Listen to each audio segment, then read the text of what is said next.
Welcome back to another weekly GMBN Tech Show. Now, this week's show is a little bit different to usual. We're coming towards the end of 2018 now, and we've all been chatting about all the cool bikes we've seen over the year. So I've been dragging through all the archives and it just made me realise this year has been insane for the amount of cool bike tech. So what I've done is I've picked out all of the coolest tech that we have seen bike-wise from 2018, and we're going to start going through them. So we're talking about the bikes that get us all like hot and bothered, a bit clammy-handed, the ones that we really want to get to grips with and ride out on the trails. So this is in no particular order because we want to ride all of these bikes. So from the top, check this lot out.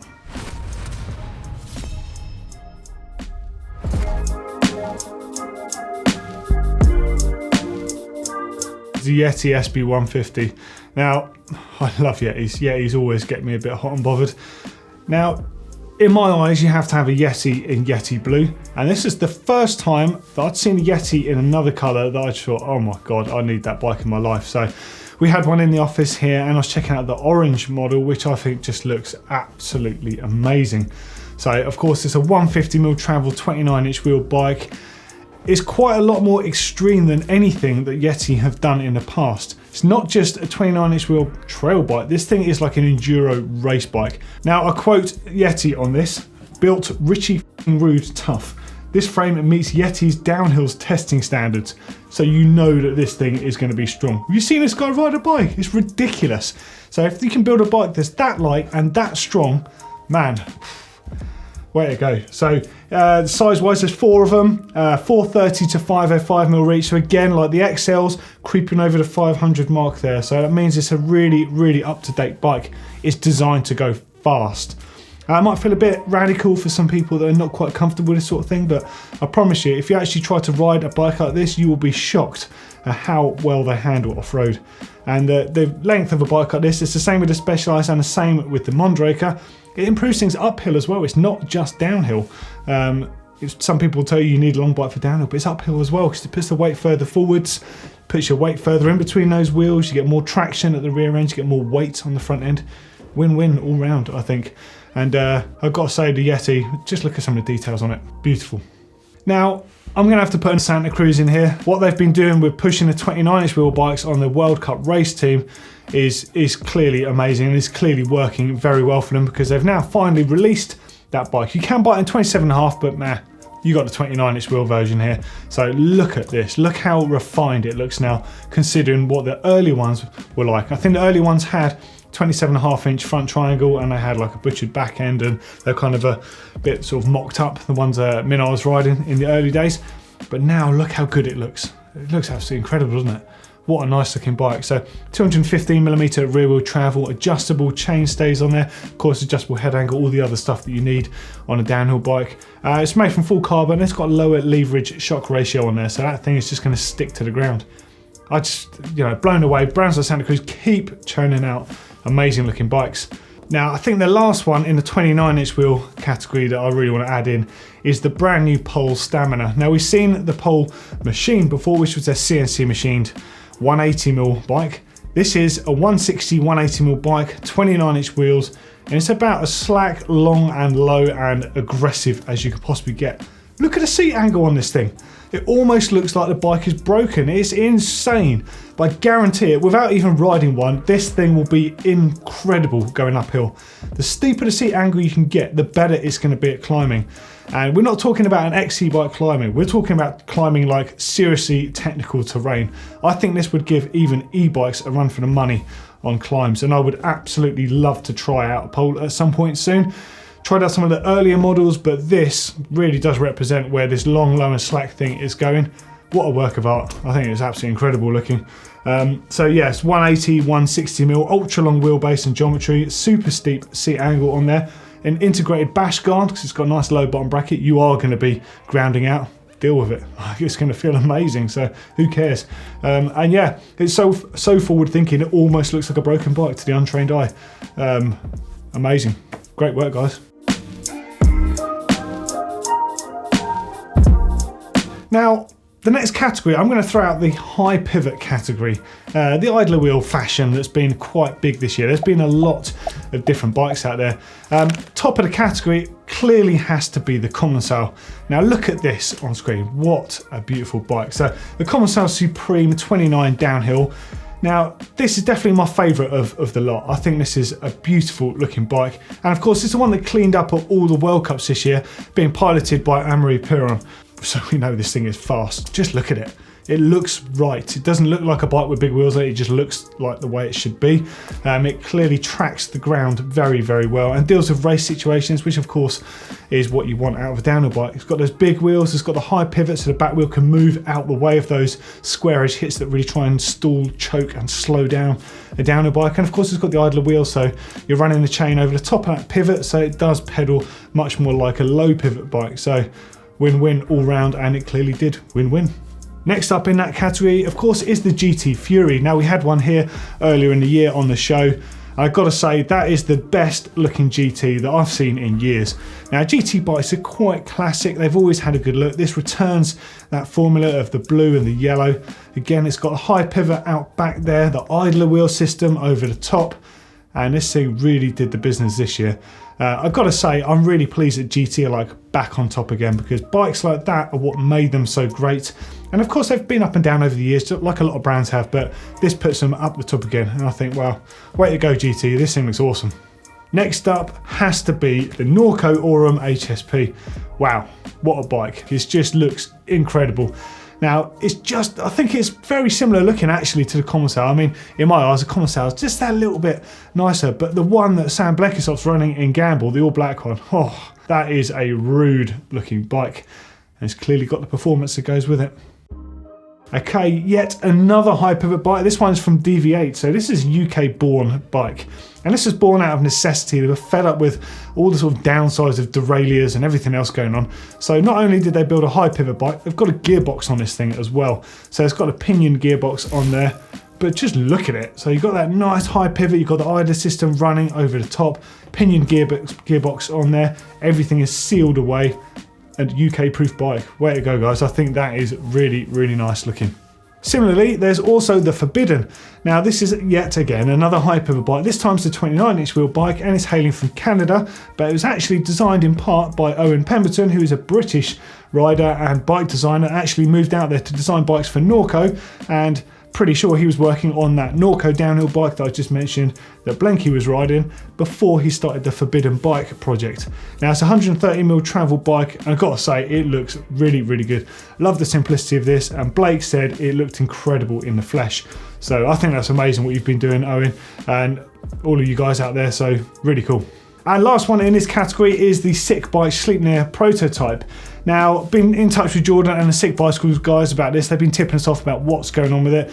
It's got a high pivot, it's going to have the pinion gearbox system on there, but it's also going to be future-proof, so it will be able to accept other gearboxes. So you buy a bike like this, you're not necessarily going to be stuck with the pinion gearbox. Not that there's anything wrong with that, it's currently the best thing out there, but there might be other developments coming, and it's nice to have that option. I think what they're doing is really cool, and this thing does look like a whole bunch of fun. So, well, there you go, that's a whole bunch of really cool idler wheel themed high pivot bikes, and they all look like they're going to go like stink.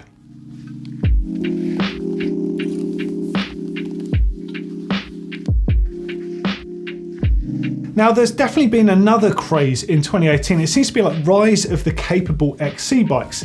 Now, we're talking about the 100mm travel bikes. Classically, they've been really skinny, a bit weedy looking, very lightweight, designed to just be efficient at covering ground. But now we've got 29-inch wheels, so you don't necessarily need as much travel to have more fun. So what we're starting to see is bikes that are aimed at XC riders, but they're tough enough that the riders want to have a bit more fun or also wanting to ride these bikes. Sometimes with a 110 or 120mm fork on the front just to jack them up that bit. But the point is, the 100mm travel cross-country bike now is no longer just a cross-country bike. These things have dropper posts on them, they're stiff, they're low slung, they're starting to get longer and slacker. And the first one out there is the Santa Cruz Blur. 100mm travel, VPP system. Man, just look at this thing. I mean, Santa Cruz, hats off to them. Those guys know how to make a really, really good looking bike. They just can't stop doing it. There is something in particular I really like that Santa Cruz seems to do, and I don't know if you guys have noticed this, But a lot of bike brands, every year they just chuck a few new colours on and a few new bits of pieces, stuff like that, and get them out there. The Santa Cruz bike, when you buy one, it doesn't really date. That is a great way of doing it. They just, every time they have a new model of bike, they bring out a new model. It doesn't matter if it's every year, every 3 years, every 4 years. They update it when it's ready to be updated. They don't just do the every year thing that everyone else is kind of guilty of doing. I really like Santa Cruz. It's definitely a brand that you still buy into, and it's really cool to see that they're still pushing the 100mm bike. So the Blur was one of their original VPP bikes, and this one is by far the best looking one they've done. So I think this looks like a really, really good bike. Next up, I'm going to call it over to the BMC 4-stroke. Now, Neil has ridden this bike and he says this thing feels like a 4-cross bike, but sized for cross-country and weight of a cross-country bike. It's got an integrated dropper post, it's got 100mm travel, it's long, it's slack. They're aiming it around a 50mm stem, which might not sound that wild to anyone else out there, but for a cross-country bike that riders are used to 100mm stems, that is wild. This bike looks like a riot. And I have to say, if I could buy any cross-country bike right now, my money, that's what I would have. Now, I was bound to mention Yeti at some point, the SB100, of course, and the Betty version, which is the women's version. I have to say, the Betty one, I think it looks nicer. I checked them both out at Sea Otter. They're both stunning looking bikes, super stout, sort of tough little 100mm bikes, not really aimed at the cross-country rider. They're just a 100mm travel trail bike, essentially. I think they were running 110mm travel forks on them. Again, I'd probably bump it up for a 120, maybe even a 130, and I reckon it'd be super fast little bike. Uses that switch infinity system. If you look in these details here, you can see they're sort of rotated around to sort of fit it all in, and it's got its own little mud flap design on there, so it's really, really cool. It's just, wow, just look at it, it's a Yeti, they're amazing. Last one, I think, in the XC bikes class has got to be the Intense Sniper. So again, the theme is going for a short stem. They're focusing this around a 50mm stem, longer front center, longer geometry on there in general, aggressive, stout, stiff, all the rest of it. At the end of the day, it's an Intense. So I really like Santa Cruz bikes, and I love Intense, but in fact I like most bikes, you can probably tell that, but those two brands used to be quite aligned but very different. The thing I really like about Intense is the brand image, and they've still retained it after all these years. Now, Santa Cruz is very similar as a brand, really. I mean, forgetting how many units they're selling, they both started off doing their own thing. They were small brands to start with. They both developed the VPP system side by side, so they were quite comparable, but Santa Cruz definitely had a bit more of a smoother, calmer, more refined approach. If you're talking about that in supercars, you would say perhaps that they were a Ferrari, in which case I would say that Intense are definitely the Lamborghini, the bad boys, slightly edgier, that don't give a sort of attitude, and I think they're amazing. So have to have an Intense up there in my list of stuff. I think they still look amazing. I just remembered there's another cross-country bike I've got to put on here. It's not necessarily the same as the 100mm thing I've really been pushing, but I've got to put one of Nino Schurter's bikes in. We're going to have to put his World Champs winning bike in, aren't we? Nino Schurter, what can I say? This year you've just been unbelievable, and your bikes have always been amazing looking. I'm lucky enough to have checked out quite a few of his bikes over the years, and of course got to see that sort of SRAM black box prototype stuff that's on there. Still not being allowed to play with that stuff, and still not being much the wiser on how it works and stuff, but I have been hands-on with it without the battery in, so I couldn't tell how it operated, but very, very cool looking, that cool paddle shifter on there. And of course, all of his bikes just look flipping amazing. The one we checked out in Novo Mesto in the Czech Republic was with all the new Hickson bar and stem on there, and that looked phenomenal. I didn't think it'd get that much better. Then there's his World Champ Special for his home country. Just look at this. Wow, what a paint job, what a bike, and one hell of a rider. Amazing to watch.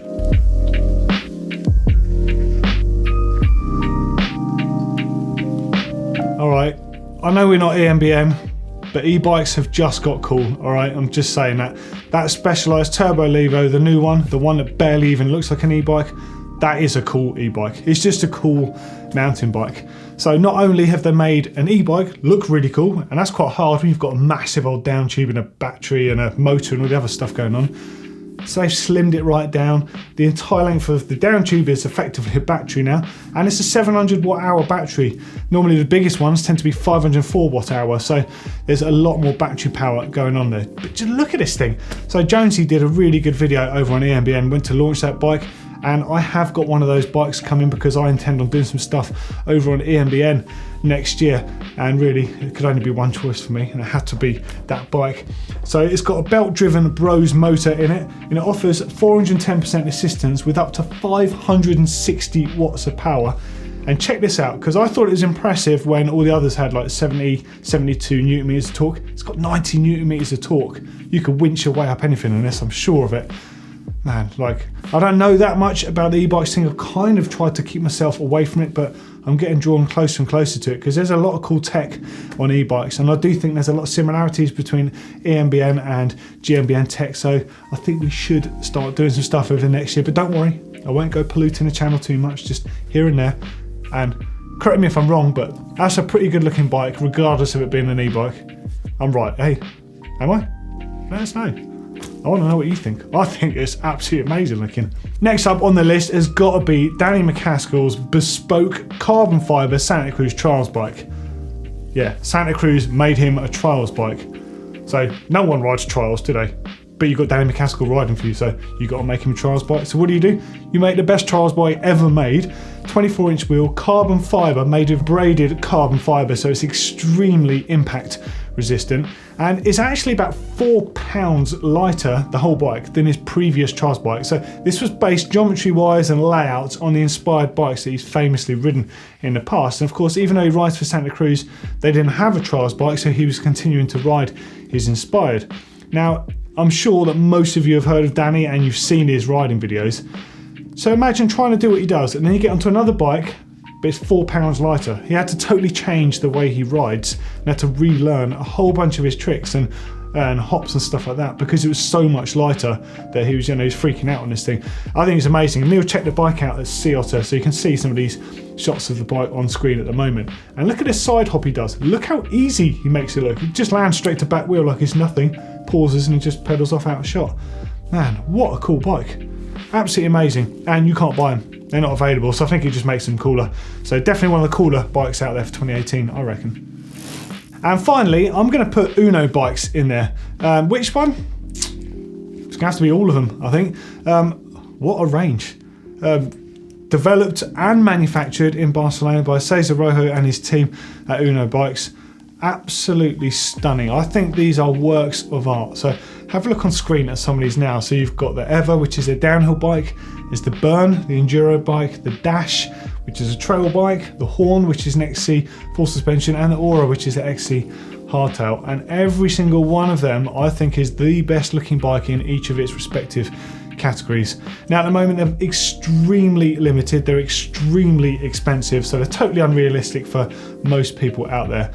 But I just think that what they're doing is absolutely amazing. If I could have any bike right now, I would have the Dash. 130mm travel, 29-inch wheel, but they make it one size, they don't make it my size.